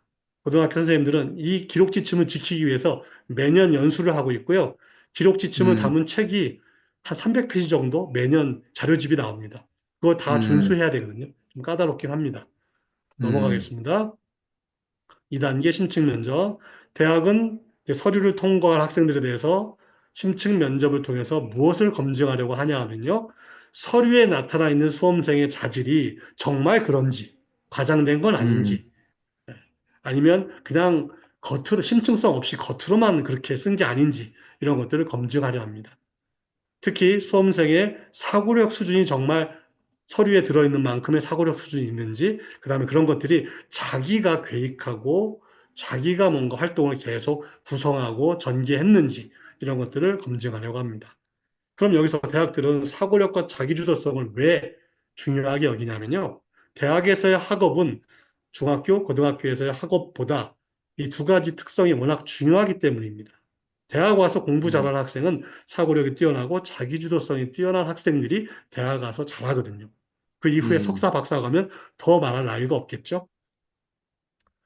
자, 그리고 이제 하나 더 사고력에 더해서 자, 대학은 어느 두 학생이, A, B 두 학생이 사고력이 비슷하다. 그러면 그냥 가슴이 차가운 학생보다는 미래 비전을 갖고 열정을 가진 학생, 적극성을 보여주는 학생을 더 선호합니다. 음, 면접까지 알아봤고요. 자, 면접에서 실제로 입학사정관들이나 학과 교수님들이 어떻게 질문을 하냐면요. 지식 잘 안 물어봅니다. 지식, 뭐, 용어 정의해봐라 이런 거 잘 안 물어보고요. 뭐에 대해서 아는 대로 설명해봐라 이런 거 잘 안 물어보고요. 어떤 활동을 가지고 물어봅니다. 학생부 종합전형에서는 학생부에 적혀 있는 또는 학생부 음, 그 대체 자료에 적혀 있는 무슨 활동했다 그러면 왜 했냐? 그 하는 과정에서 뭘 느끼고 배웠냐? 그런 음, 배움과 성장, 동기와 과정을 중시합니다. 무슨 음, 책을 읽었는지는 중요하지 않아요. 왜 그 책을 읽었냐? 그 책을 읽으면서 음, 뭘 배웠냐? 어떤 깊이 있는 걸 알게 됐냐? 그 다음에 또 뭘 했느냐? 자, 꼬꼬무 질문. 꼬꼬무 뭔지 아시죠? 꼬리에 꼬리를 무는 질문입니다. 이거 심층 질문이라고 하는데 사실 어떤 내용에 대해서 한 번만 딱 질문하면 누구나 대응할 수 있습니다. 왜냐하면 자기 음, 생기부에 적힌 내용을 근거로 미리 질문을 뽑습니다. 아이들이 연습할 때, 심층면접 연습할 음, 때, 이런 내용이 내 학생부에 적혀 있으니까 분명히 이런 질문을 할 거야 라고 예상 질문을 뽑고 질문에 대한 연습을 하거든요. 그런데 대학들은 한 단계만 질문하지 않고 계속 꼬리에 꼬리를 무는 질문을 하기 때문에 이것은 그냥 한 5분, 10분 질문하다 보면 수험생의 밑바닥까지 다 드러날 수밖에 없습니다. 뭐 이건 음, 당할 수가 없어요. 특히 상위권 대학일수록 더 그렇습니다. 자, 지식보다는 역량 위주로 체크하고요. 그렇지만 지식이 필요가 없느냐? 그건 아닙니다. 지식을 어느 정도 알고 있어야 답변할 때 기반으로 삼을 수가 있습니다. 아무튼 면접에 가서 수험생은 지식과 사고력을 기반으로 어떻게 대처하는지, 그것을 대처 능력을 살펴보는 것이고요. 그 대처 과정에서 사고력이 발휘되는 것이고요. 자, 그러나 여기서 유의할 점은 전공자나 전문가 수준의 그런 지식과 역량을 요구하진 않습니다. 그러니까 너무 부담을 가질 필요도 없어요. 보통 고3 수준, 수험생 수준의 참신한 사고와 대처 능력을 잘 보여주면 됩니다. 그러니까 음, 일반적인 고3 수준의 학생보다 아주 뛰어나면 합격하는 게 아니고요. 한 20%만 뛰어나면 합격합니다. 일반적인 학생보다 1, 20%만 뛰어나면 대학들을 뽑거든요. 대단한 음, 역량을 요구하는 것은 아닙니다. 쭉 말씀을 드렸고요. 자, 이제 마지막 이야기 이제 하겠습니다. 그러면 이제 검정고시 출신 학생은 어떻게 학종에 대비해야 하나? 결론적인 말씀 좀 드려보겠습니다. 이 사진 제가 거제도에서 찍은 사진인데 해 뜨기 전에 오, 사진이거든요.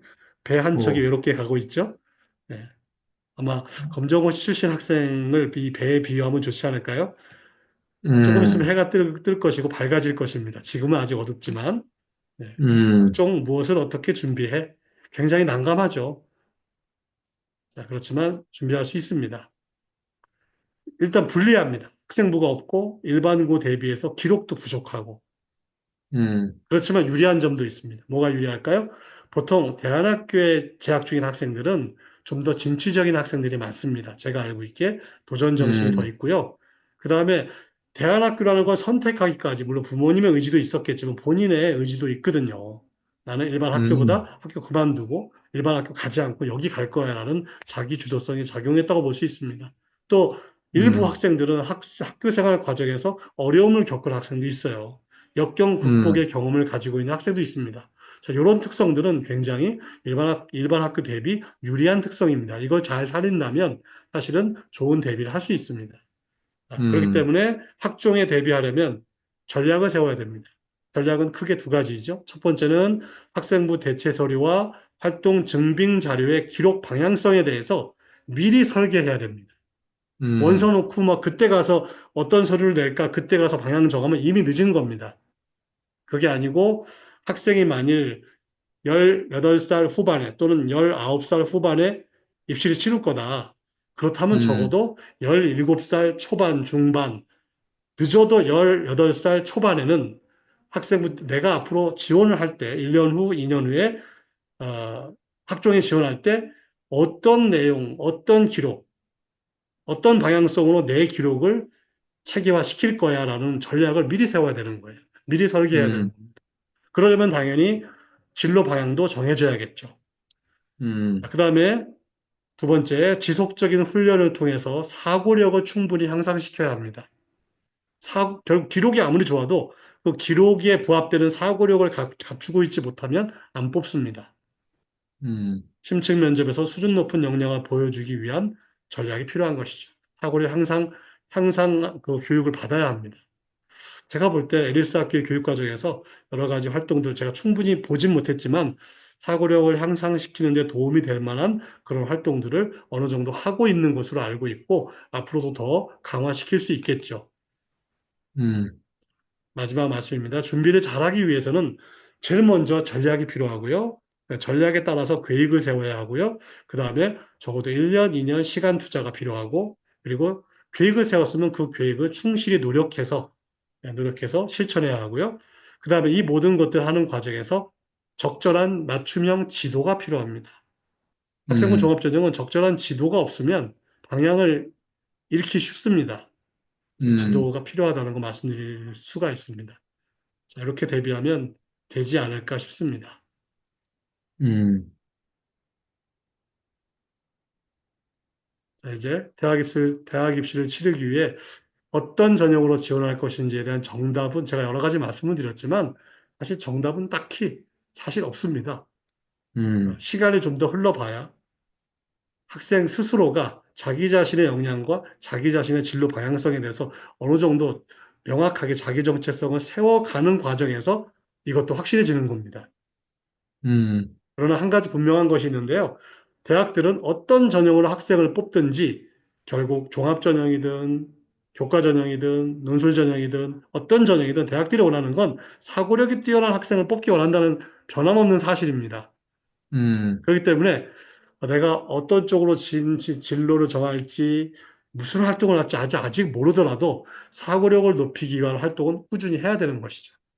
음, 결국 대학 입시의 관건은 수험생 개인이 얼마나 자신의 사고력을 향상시키느냐에 달려 있습니다. 음, 자, 맺는 말씀 드리겠습니다. 이건 제가 희망적으로 말씀드리는 제 생각인데요. 앨리스 학교 학생들도 일반 학교 학생들처럼 다양한 전형을 통해서 그동안 했던 전형 말고도 또 다른 전형에 도전해서 성공적으로 대학에 진학할 수 있다고 저는 생각합니다. 자신감을 갖고 용기를 내서 도전해 보시기를 예, 권합니다. 음, 저희가 최선을 다해서 지도하겠습니다. 앨리스 학교에서 지도해야 되겠고, 저는 조금 도울 수 있을 것 같습니다. 아직 정확하게 음, 모르겠지만, 이제 앞으로 방향을 찾아가야 될 것 같습니다. 음. 감사합니다. 감사합니다. 여기까지 제가 드리고 싶은 감사합니다. 말씀 드렸고요. 네. 1시간 정도 지난 것 같네요. 와, 조금 시간을 많이 썼는데, 그 다음 일단 발언을 이대우 교장 선생님께 넘겨드리고요. 질의응답을 좀 받아보시든지 이렇게 진행하면 좋겠습니다. 네, 방금 말씀하신 것처럼 일단 긴 시간 이렇게 입시에 대해서 말씀해 주셔서 너무 감사하고요. 일단 질문 있으시면 질문하셔도 됩니다. 저희가 시간이 있기 때문에 10시 반에는 마치려고 하거든요. 많이는 못하고 혹시 질문하실 분 계십니까?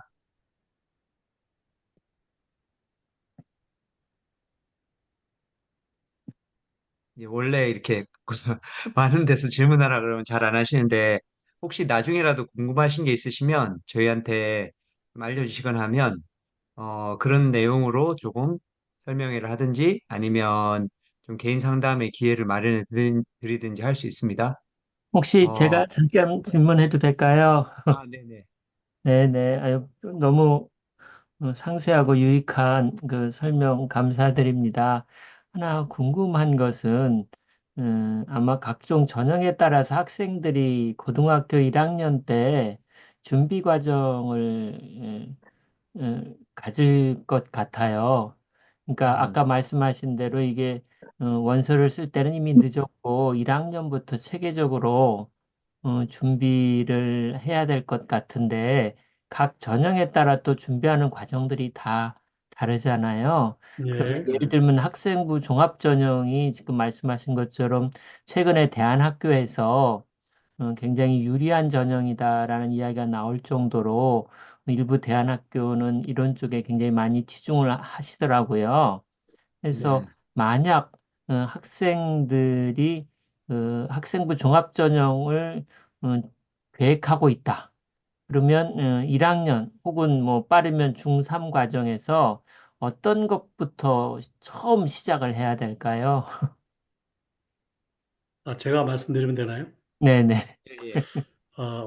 어떤 것부터 처음 시작하는 게 좋을까라고 물으시니까 조금 막막하긴 하네요. 음, 보통 학교에서 지도하실 때 네, 예, 1학년 학생들이 처음 맡게 되시면 예, 예, 진학 진로와 지도와 관련해서 네. 어떤 활동들을 구체적으로 하시고 보통 이제, 그를 어떻게 관리하시는지 좀 네, 궁금합니다.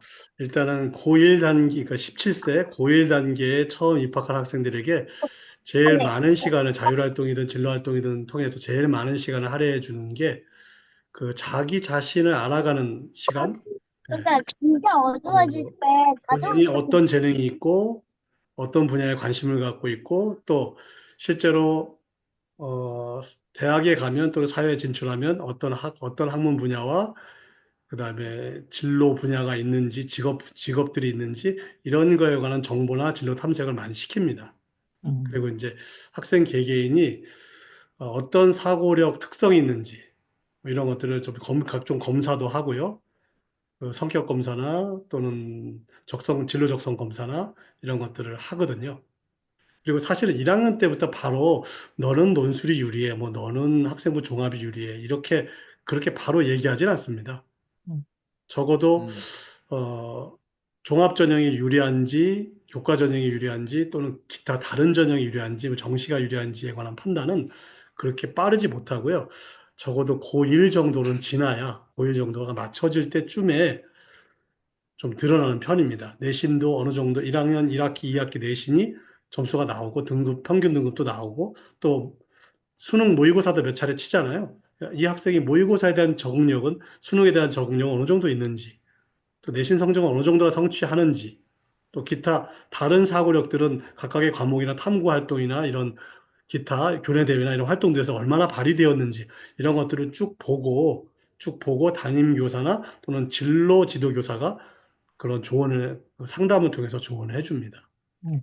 오늘 네. 사례로 드신 그 서울대 경제학과인가요? 거기 들어간 학생 같은 경우는 제가 판단하기에는 아마 고1 이전에 예, 자기 예, 진로를 분명히 결정하고 네. 나름대로 그 과정들을 만들어 갔다는 느낌을 많이 받았거든요. 아, 예. 네네. 잠깐 부연 설명 드리자면요. 네네.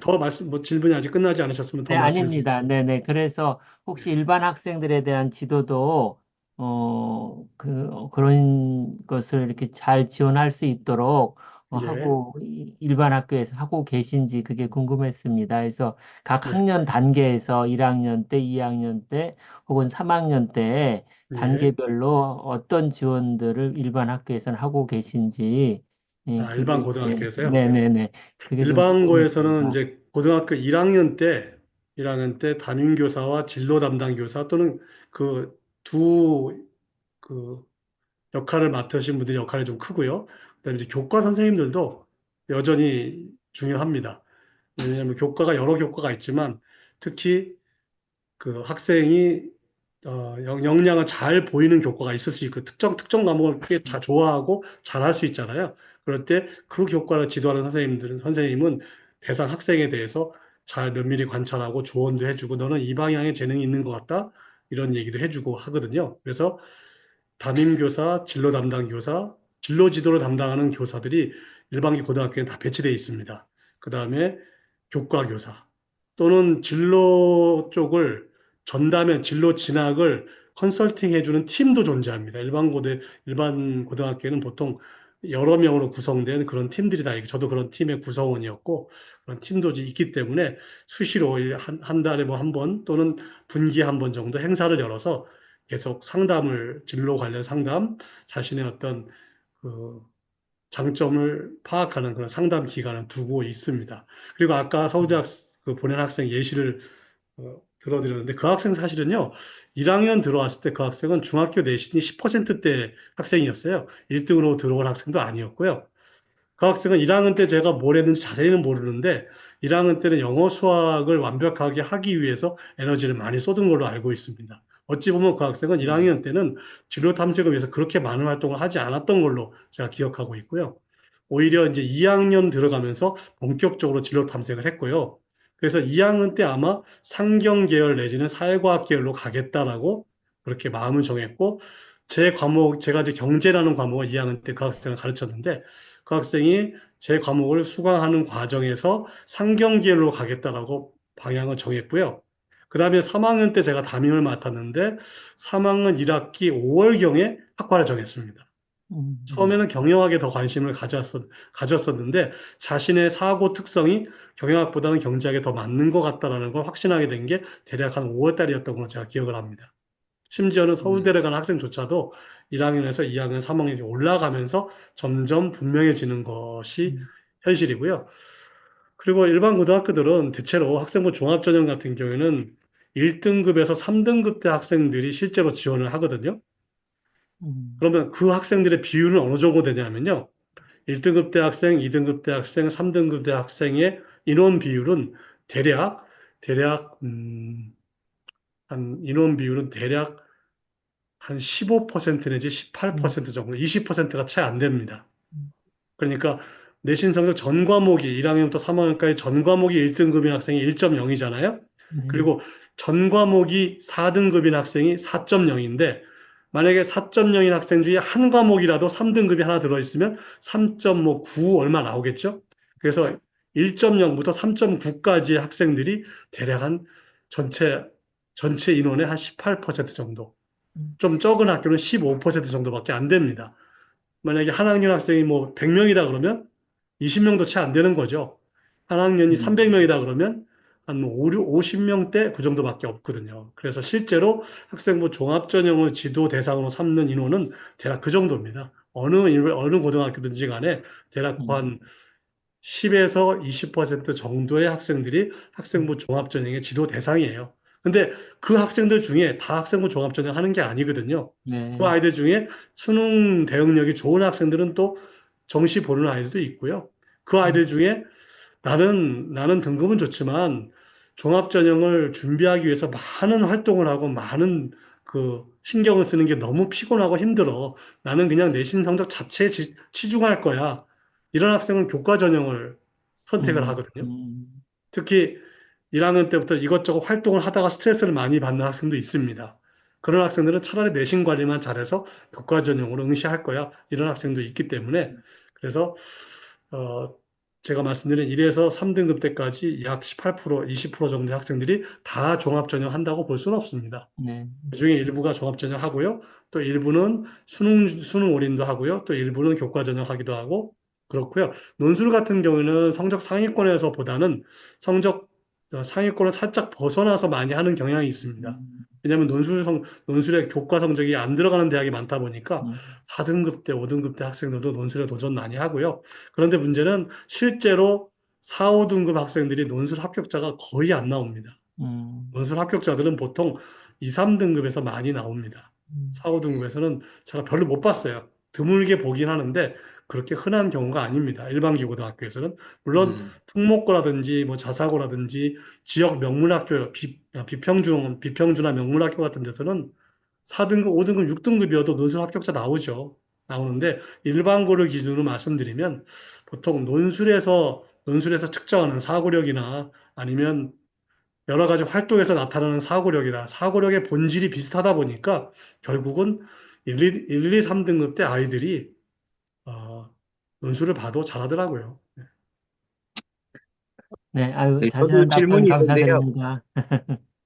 예, 예, 누가 좀, 질문 한 분, 네, 예, 질문 좀 드리겠습니다. 예, 예, 말씀하세요. 지금 오늘 이제 입학 설명회에 대해서 좀 얘기를 해주셨는데, 지금 대학 입시에 대해서는 좀 설명을 해주셨는데, 예, 실제로 이제 앨리스에서 네. 어떤 교사들이 어떤 커리큘럼으로 어떤 학생들을 어떻게 지도를 해줄 예정인지에 대해서는 좀 설명이 좀 없었던 것 같아요. 제가 아, 실제로 예. 궁금했던 부분은 이제 그 부분들이거든요. 네, 예를 예. 들어서 일반 학교 같은 경우에는, 뭐, 국어부터 해서 각 과목에 대한 교사들이 있고, 그 교사들이 이제 각 과목에 대한 지도들을 해주고 있고, 그리고 말씀해 주셨듯이 이제 대학 진학에 대해서는 그런 진학에 대한 이제 전담반들이 있어서 그룹들이 채워져서 이런 식으로 해서 이제 이끌어 가는데, 이제 앨리스에서는 이런 부분들에 대해서 뭐 어떤 식으로 운영이 되는지, 그런 부분들에 대해서 교사진은 어떻게 되어 있는지에 대해서 좀 알고 싶습니다. 지금 말씀하신 질문은 사실은 제가 전적으로 대답해 드리기에는 조금 한계가 있는 것 같고요. 사실 저는 현재 소속이 앨리스 학교의 예, 제가 대답하겠습니다. 전임 예, 교사가 아니기 때문에 이대호 그, 형제님이 말씀하시는 게 나을 것 같습니다. 어, 좀 짧게 말씀드리면, 우선은, 어, 아이디가 이제 그 지적인 부분에 있어서 그냥 목표를 지적인 역량을 키우는 데를 목표로 하면 사실은 대안학교나 앨리스를 생각할 필요가 별로 없죠. 근데 이제 아이가 일반 학교를 다니는데 그 학교에서 공부를 굉장히 잘하고 성과가 엄청나고 그리고 좋은 대학을 갈 수 있는 상황이고 친구들이랑도 잘 지내고 또 교회 생활도 어느 정도 하면 굳이 이제 앨리스를 막 그렇게까지 생각을 하실 필요가 없는 건 아니고 그렇게 생각 안 하시는 것 같습니다. 그런데 음, 이제 어 뭔가 하나 결핍이 생기는 거죠. 공부를 정말 열심히 하는데 일단 성적이 잘 안 나와요. 근데 그럴 수 있죠. 공부를 열심히 했는데 성적이 안 나오는데 그걸로 인해서 그냥 아이가 긍정적인 마인드를 가지고 난 열심히 했어 하면 되는데 그걸로 인해서 자기 자신에 대해서 자기의 존재의 가치를 그걸로 이제 함께 연관지어서 점점 이제 아이들이 아, 나는 그렇게 생각보다 별로 가치 있는 애가 아니야. 이렇게 되다 보면 애가 이제 그 조금 더 발전하면 수동적이 되거든요. 뭐든지 내가 못하는 건 공부뿐인데 공부만 못하는 게 아니라 다른 것까지도 이제 수동적이 되고 아무것도 안 하고 심지어 어떤 애들은 그냥 어, 침대에 누워만 있고 핸드폰만 보고 이렇게 이제 수동성에 빠지다가 더 이제 그게 심화되면 이제 친구 관계에도 영향을 미쳐요. 내가 공부를 못하는 것일 뿐인데. 네. 근데 이제 그런 방면도 있고 또 한 면은 막 이렇게 너무 학교에서 공부를 집중적으로 이 공교육에서 그거에 대해서 치열하게 너무 치열하게 하다 보니까 그 외에 이제 교회 생활이나 인성 방면이나 이러한 것들에 있어서 그것도 골고루 길러져야 되는데 잘 못 키워지는 거죠.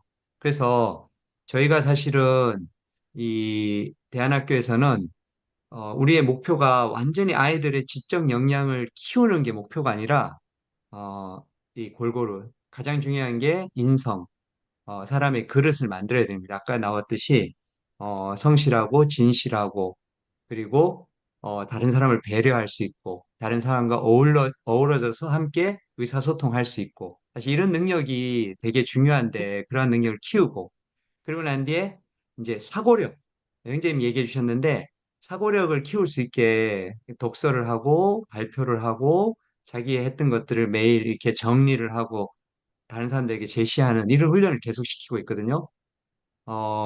그리고 이제 그 리더십, 자기가 어떤 분야에 갔든 어떤 공부가 됐든 어떤 분야에 됐든 결국에는 무언가 스스로 나서서 리드할 수 있고 다른 사람을 이렇게 어, 다른 사람을 잘 이렇게 조화 가운데서 이끌 수 있는 그런 능력이 이제 갑자기 나타나는 게 아니잖아요.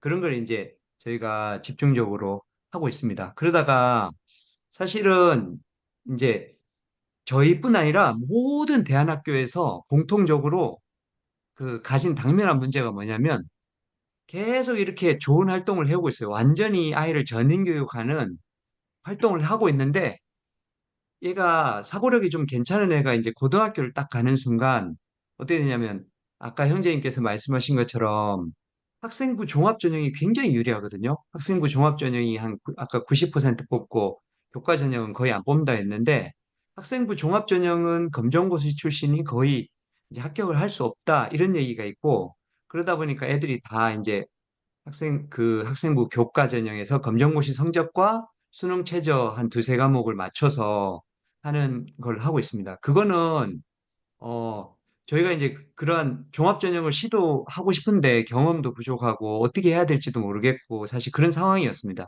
그래서 작년까지는 그냥 아이들이 오면 저희가 어 아까 얘기했듯이 영적인 활동, 인성의 활동, 다양한 체험 이런 거는 어느 정도 공통된 부분을 함께 하고요.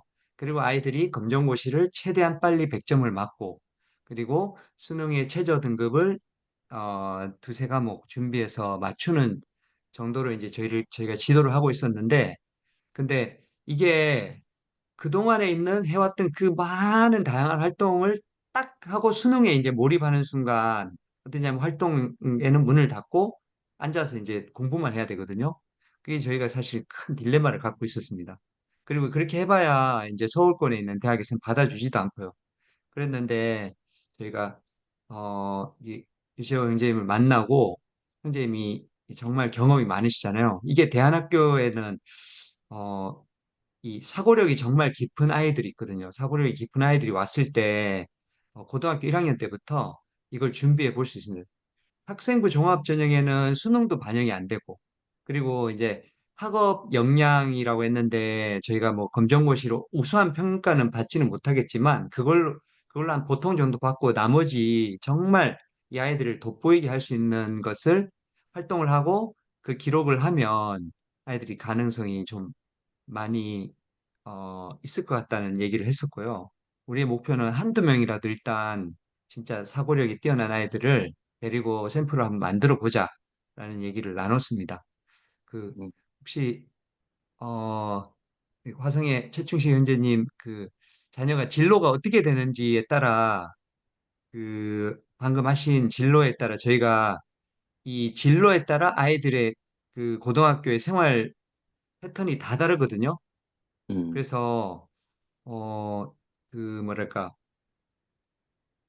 혹시나 만약에 저희가 이제 다른 분야는 다 거의 대부분 진짜 아이들이 이제 해외로 진출하든지 해외 대학을 가든지 아니면 자기의 적성을 살려서 어떤 예체능 영역이나 아니면 특기 영역이나 혹은 뭐 공무원 공부하는 애도 있고 이렇게 갔는데 대다수 애들은 이제 교과 전형으로 대학을 갔는데 그동안 이제 제일 못해줬던 게 정말 지적인 역량이 좀 탁월한데 사고력이 뛰어난데 이런 애들을 지원을 못 해준 경향이 있었는데 요번에 이제 유재호 형제께서 저희와 그 체력 때문에 매일 하시지는 못하시겠지만 완전히 저희의 방향을 딱 그 멘토해 주시고 학생 한두 명 정도는 딱 맡아서 그 만들어 가실 수 있을 것 같거든요.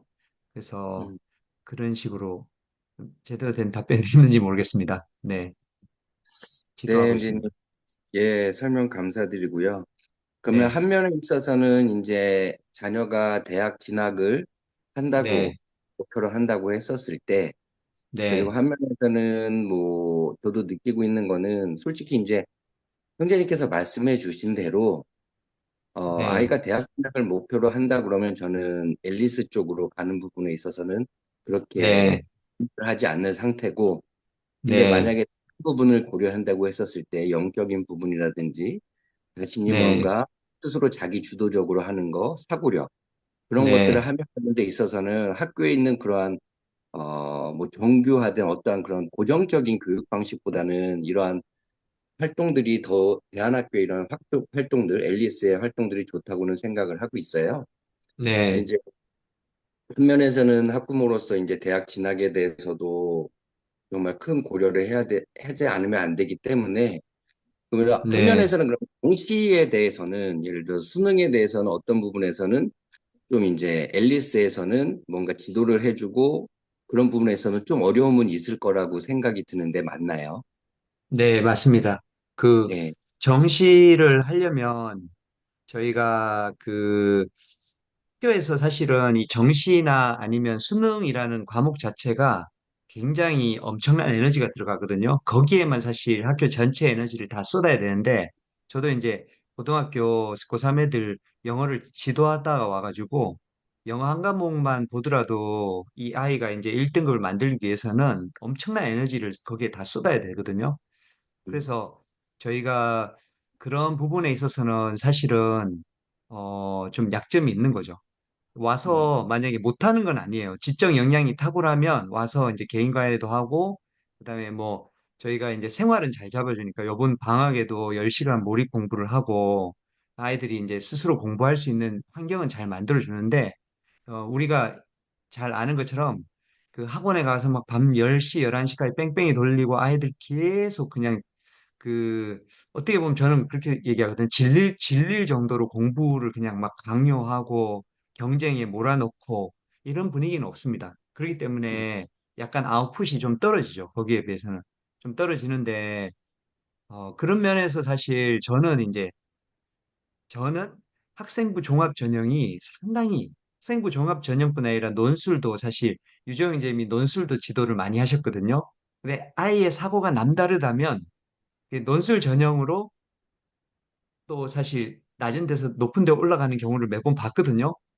논술 전형이라든지 아니면 학생부 종합 전형은 그렇게까지 막 공부에 있어서 엄청나게 그게 아니라 아까 얘기했듯이 현실의 어떤 문제에 대해서 그거에 대한 비판적인 사고를 가지고 그것을 극복하려는 어떤 과정들을 잘 쌓아 나가면 되기 때문에 한번 도전해 볼 가치가 충분히 있는 것 같습니다.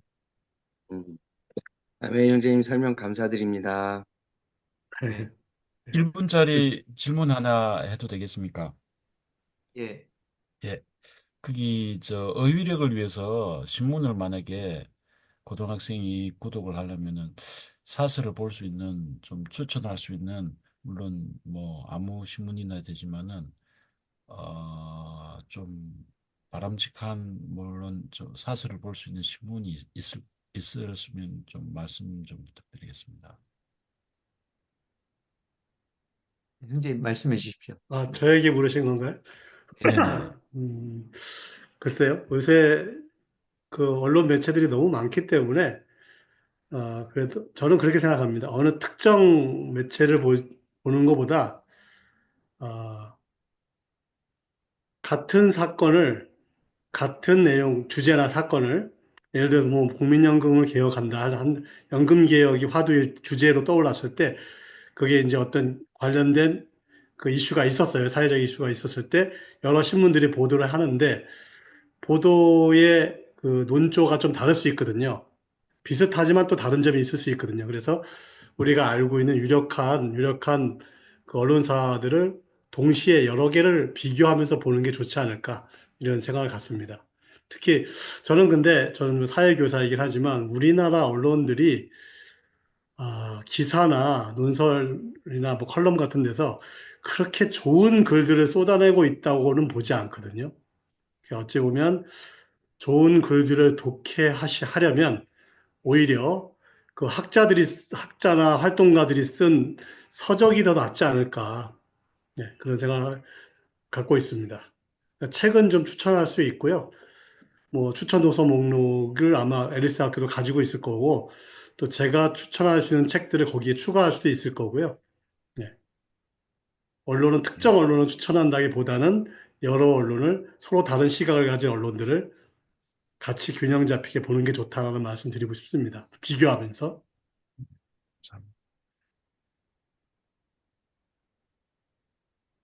네, 감사합니다. 저희 어, 이 한 번에 다 완벽하게 끝낼 수는 없을 것 같고요.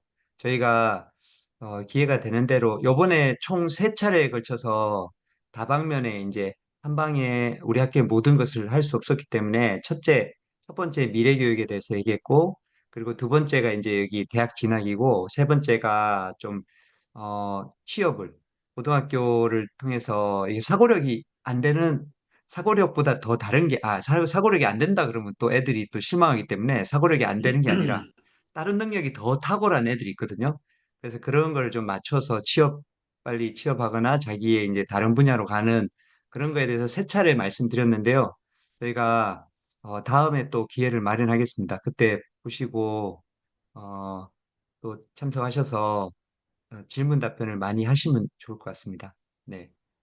그래서 오늘은 저희가 10시 30분까지 계획을 했었는데요. 그래도 상당히 시간을 좀 잘 맞춘 것 같습니다. 네. 저희 화면을 다 켜주시고 인사 한번 하고 마치도록 하겠습니다. 네, 네, 감사합니다. 감사합니다. 감사합니다. 네. 수고하셨습니다. 감사합니다. 네. 감사합니다. 네. 네, 네. 감사합니다.